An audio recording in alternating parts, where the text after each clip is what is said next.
कैसे हैं आप सभी लोग। आशा करते हैं आप सभी लोग स्वस्थ मस्त और ज़बरदस्त होंगे।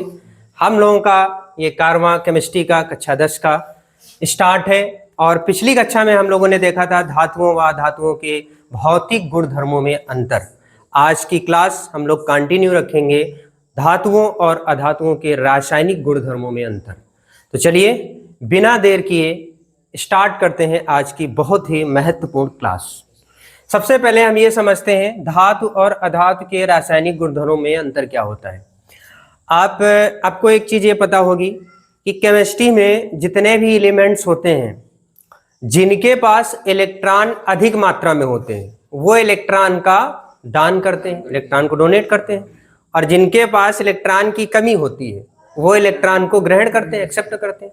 और जो इलेक्ट्रॉन को दान करता है, इलेक्ट्रॉन का दान करता है, उस पर पॉजिटिव चार्ज आता है, और जो इलेक्ट्रॉन को एक्सेप्ट करता है उस पर नेगेटिव चार्ज आता है। ये बात तो पता होगी ना।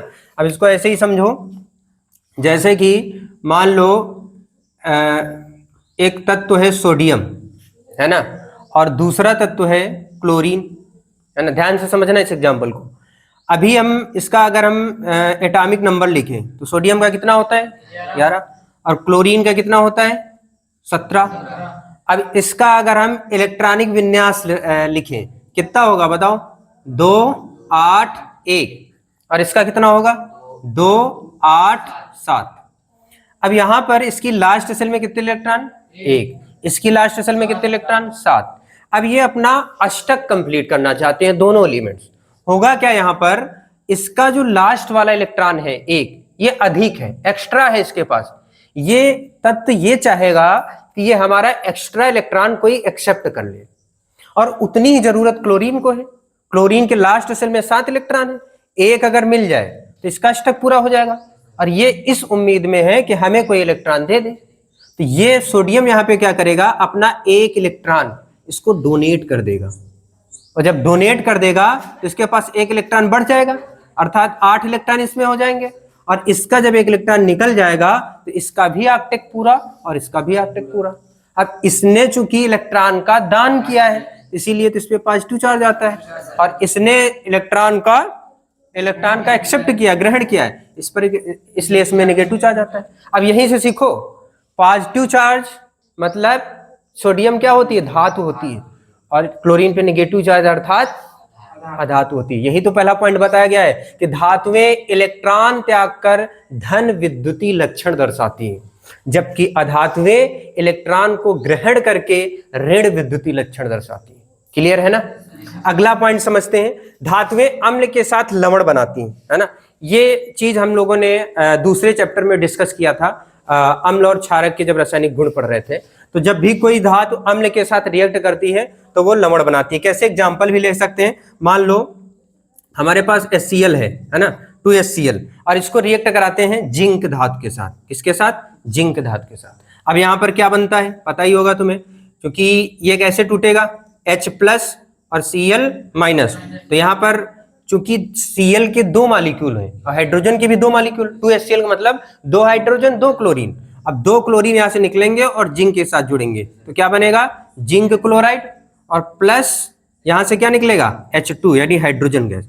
तो ये जिंक क्लोराइड क्या है, लवण है, साल्ट है। तो यही तो बताया गया, धातुएं अम्ल के साथ क्या बनाती हैं, लवण, जबकि अधातुएं अम्लों के साथ लवण नहीं बनाती। क्लियर है ना ये पॉइंट।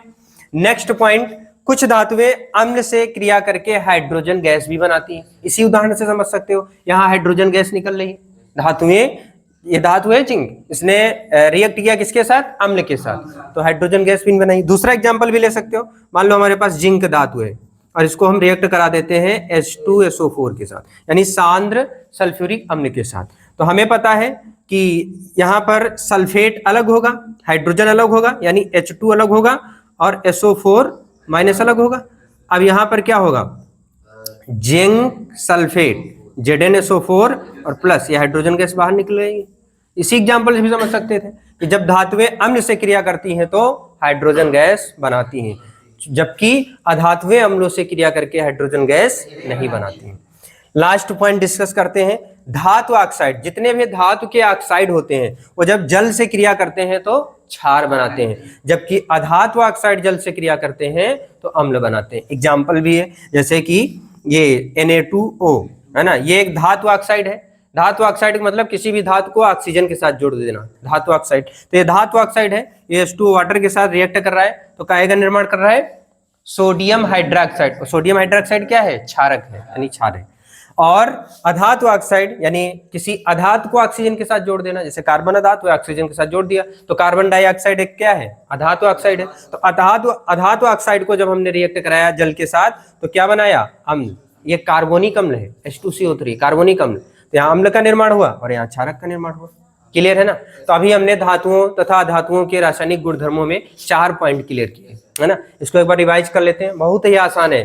पहले पॉइंट में क्या है? धातुएं इलेक्ट्रॉन त्याग कर क्या बनाती हैं? धन विद्युतीय लक्षण दर्शाती हैं। और अधातुएं क्या करती हैं? इलेक्ट्रॉन ग्रहण करके ऋण विद्युतीय लक्षण दर्शाती हैं। क्लियर है? दूसरा पॉइंट, धातुएं अम्ल के साथ क्रिया करके लवण बनाती हैं, जबकि अधातुएं अम्ल के साथ क्रिया करके लवण नहीं बनाती हैं।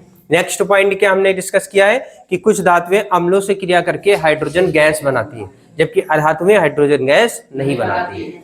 लास्ट पॉइंट में हमने डिस्कस किया है कि धातु के जितने भी ऑक्साइड होते हैं उनको जब जल के साथ अभिक्रिया कराई जाती है तो वो क्या बनाते हैं? क्षार का निर्माण करते हैं। जबकि अधातु के जो ऑक्साइड होते हैं उनको जब हम जल से अभिक्रिया कराते हैं तो वो अम्ल का निर्माण करते हैं, है ना। तो ये बहुत इंपॉर्टेंट है, बोर्ड एग्जाम में कई बार ये क्वेश्चन पूछा गया है कि धातु और अधातु के रासायनिक गुणधर्मों में अंतर बताइए। तो आशा करते हैं आपको ये बेहतरीन तरीके से टॉपिक समझ में आया होगा और इसके प्रॉपर नोट्स बना लीजिएगा। अगर ये वीडियो आपको पसंद आया हो तो इस वीडियो को लाइक करिएगा, अपने दोस्तों के साथ शेयर करिएगा और हाँ, स्काई ज्ञानदीप चैनल को सब्सक्राइब करना मत भूलिएगा। मिलते हैं नेक्स्ट वीडियो में नेक्स्ट टॉपिक के साथ। धन्यवाद।